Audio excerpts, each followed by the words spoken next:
So welcome to Sharan sir classes. Question కనుక పరిశీలించినట్టయితే what is the approximate molecular weight of common salt? ఏమిచ్చిండు? Molecular weight ఇచ్చిండు. దేనికి? Common salt ఇది. ఓకేనా? అంటే సాధారణ ఉప్పు యొక్క అణువు బరువు ఎంత? అణువు బరువు కావాలి సాధారణ ఉప్పు. సో డియర్ స్టూడెంట్స్, మీరు బాగా గమనించినట్టయితే సో ఇలాంటి క్వశ్చన్ ఇలాంటి క్వశ్చన్ బాగా అడిగేటువంటి ఆస్కారం ఎక్కువగా ఉన్నది. సో కాబట్టి ఇక్కడ మనకి ఏం తెలియాలి? ఖచ్చితంగా అణువు అంటే ఇక్కడ మనకి ఏమని చెప్పినా పరమాణుల కలయిక ఫలితంగానే అణువు అనేది ఏర్పడుతుందని మనం చెప్పినాం. ఓకేనా?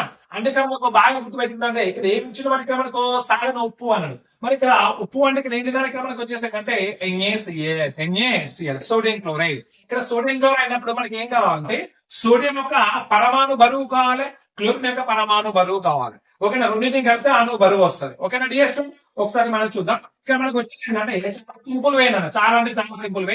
ఈ సోడియం ఓకేనా, ఇక్కడ సోడియం యొక్క పరమాణు బరువుగా తీసుకున్నట్లయితే ఇక్కడ మనకు వచ్చేసి ఏంటంటే సో 23 ఉంటుందన్న. అదే విధంగా క్లోరిన్ యొక్క పరమాణు బరువు కనుక తీసుకున్నట్టు ఇక్కడ మనకు వచ్చేసి ఏంటంటే ఇక్కడ మనకు వచ్చేసి 35.5 అనేది ఉంటుంది. రొటీన్ కనుక ప్లస్ చేసినట్టయితే సో 5 అయినా నెక్స్ట్ అదే విధంగా 8 అయినా నెక్స్ట్ అదే విధంగా 5 అయినా. సో కాబట్టి ఇక్కడ సోడియం క్లోరైడ్ యొక్క అణుబరువు ఎంత? 58.5. ఇక్కడ 58.5 ఎక్కడ ఉంది? ఇగో డి ఆప్షన్ లో ఉంది. కాబట్టి దీనికి కూడా ఆన్సర్ అనేది ఫోర్త్ ఆన్సర్ అనేది right answer. So central level exams లో కనుక తీసుకున్నట్టయితే ఈ మధ్య స్టేట్ లెవెల్ లో కూడా అడుగుతున్నాడు మిత్రమా. సో ఇది జాగ్రత్తగా గుర్తుపెట్టుకో.